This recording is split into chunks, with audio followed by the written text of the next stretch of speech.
Good afternoon from Sweden with a beautiful, beautiful afternoon today, 13th of July 2026. I was about to say, I told you so, but no, ignore that. I don't like to say that, but there's a previous video when I said the best teams in football, soccer, if you prefer, Americans, if there's some Americans watching, but you know what I'm talking about. I'm talking about the World Cup. I said recently that the best football comes from South America and Europe and South America. Then we go to the semi-finals. Three European teams, three teams from UEFA, one from the CONMEBOL. That's it, Argentina. And I am well aware that in not all the World Cups from 1930 to today, especially in the first years of the World Cups, teams did not participate for different reasons. I mean, the first World Cup in Uruguay and the second in 1930 and the second in Italy. At that time, the teams will obviously take a boat, a ship across the ocean to play, so it wasn't easy or cheap.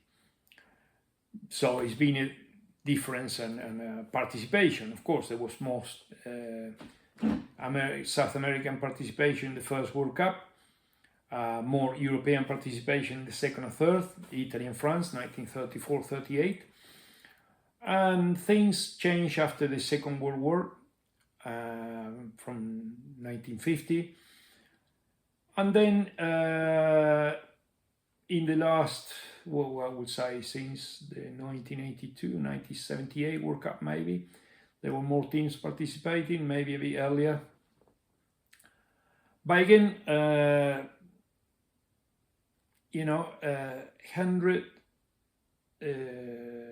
100 years, no, it's been 96 years of World Cups, if my maths are good. Say first one, 1930. Yes, 94 years of World Cups.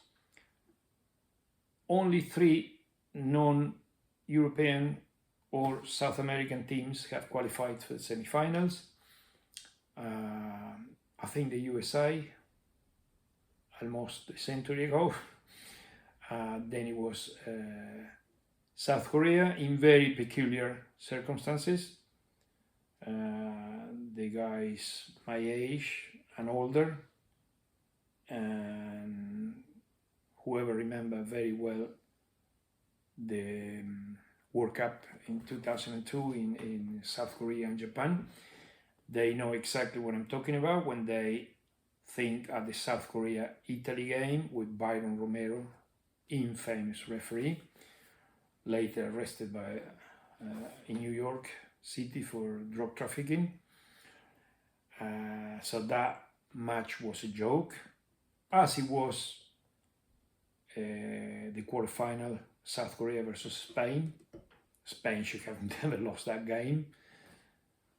And South Korea qualified. And then Morocco in 2022 in Qatar, well done, playing well, nothing to say against them. Actually, I thought they were going to perform a bit better. They weren't favorites against France, but I think they could have played better, but that's another topic.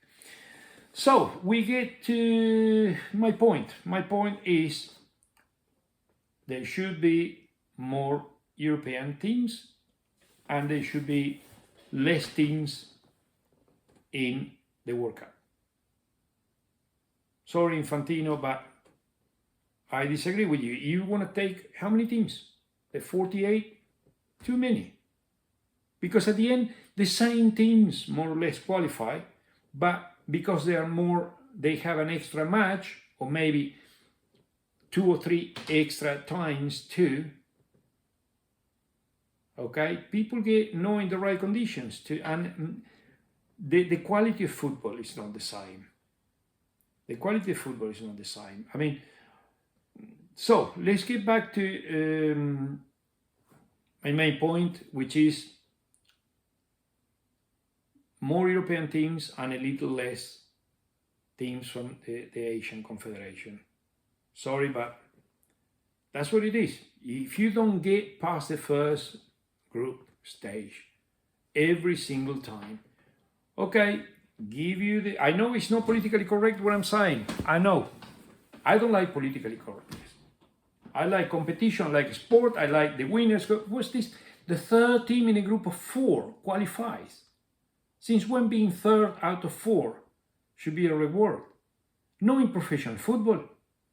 We're not talking about children's recreational or grassroots football or any kind of football for children. It's okay. They don't count the goals, whatever you want to. But not in professional football.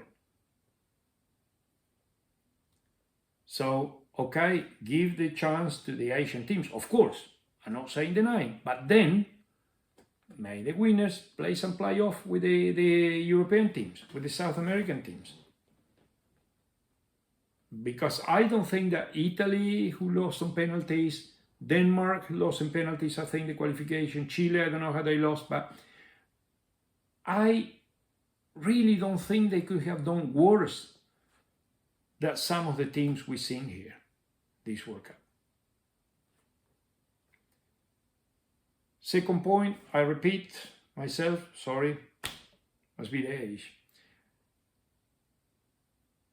Get back to 32 teams in total.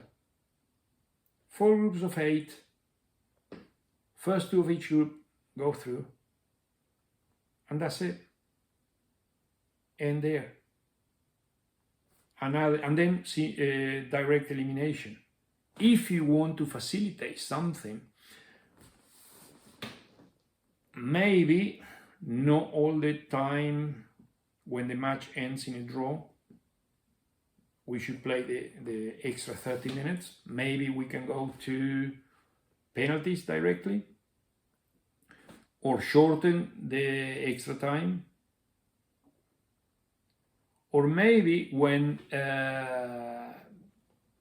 because I understand, FIFA gets a ton of money from TV, and everybody around the world wants to watch the games. I mean, I've been setting the alarm at 3 o'clock in the morning to wake up. The other day, I set the alarm first at 11, so I went to bed earlier. I woke up at 11, I watched France-Norway, England-Norway.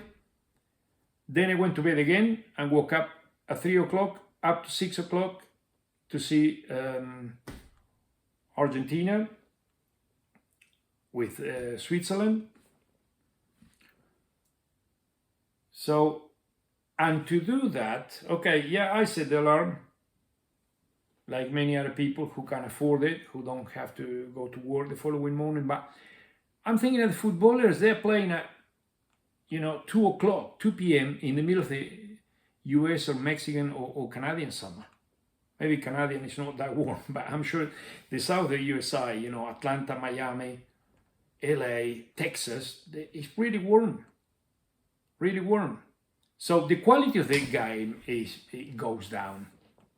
I still remember the 1994 Cup final. I think they play at 12 noon in LA.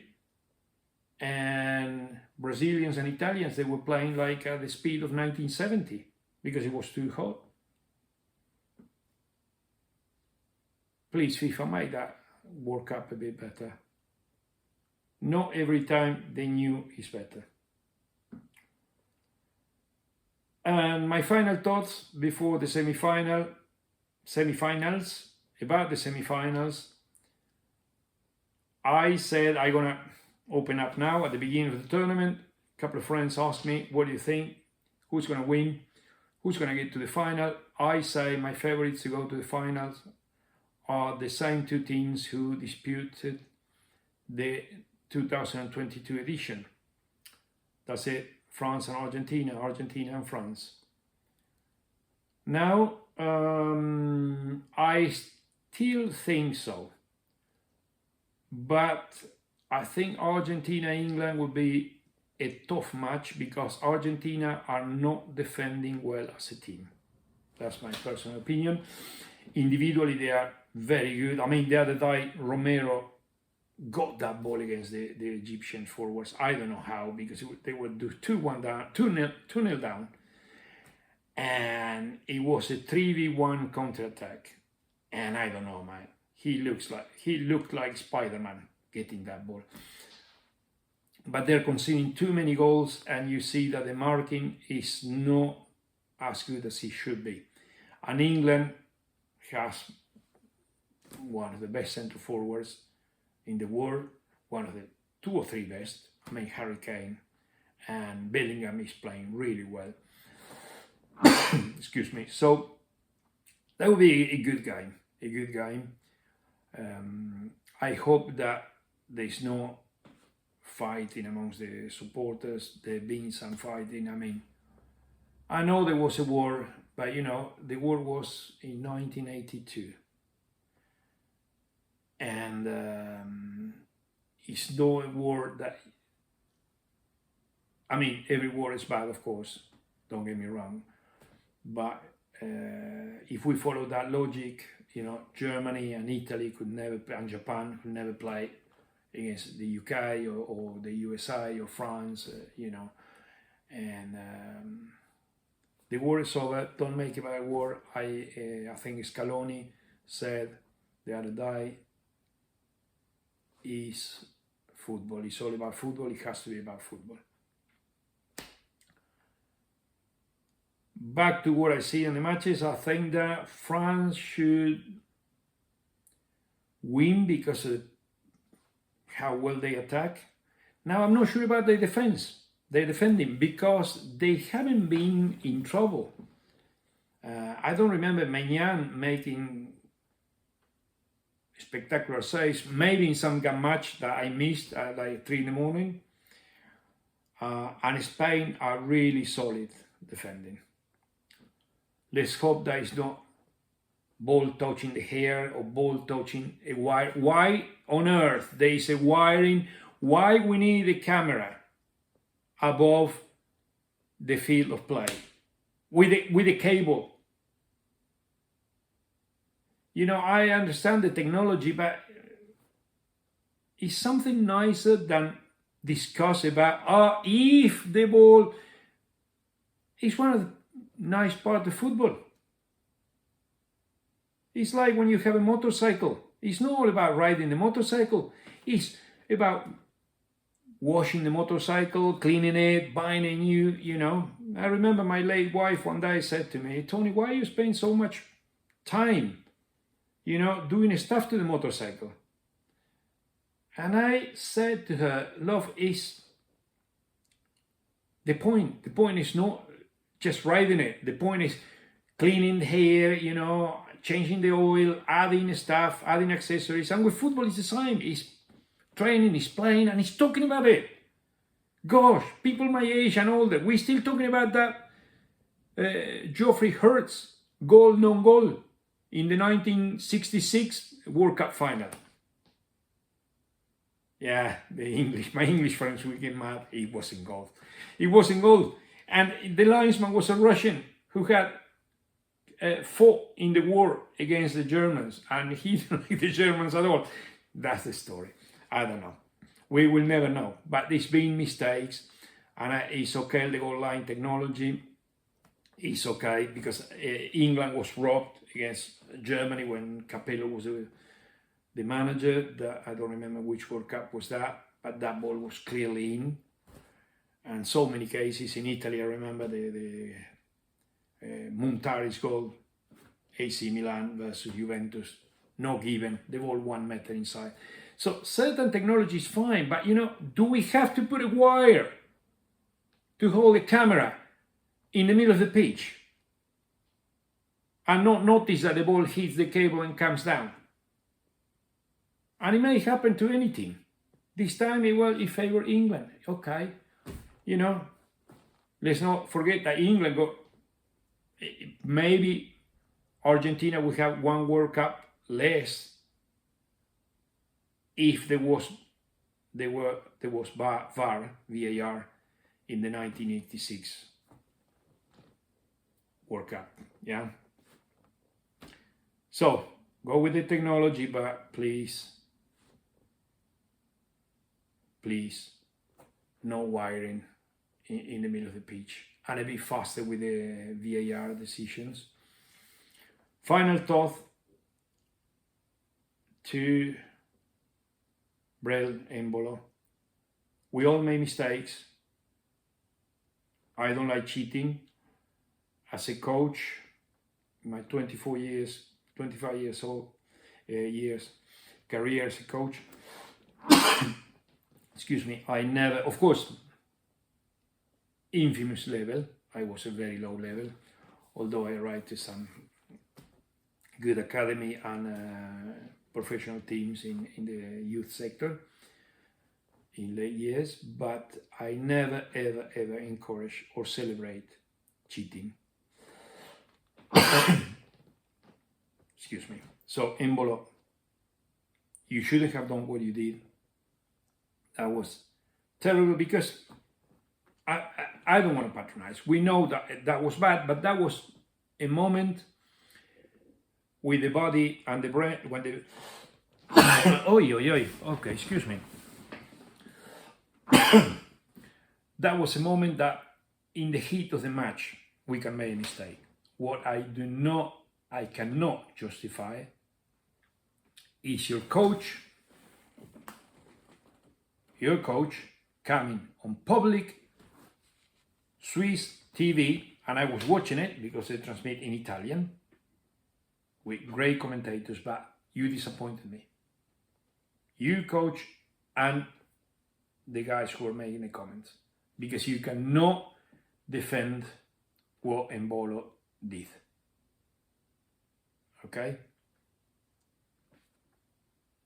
So, the rules are the rules. Faking, cheating is a yellow card. And for the ones who still don't understand that, the only reason, because they say, oh, the Argentinians did all the time, and the VAR never called.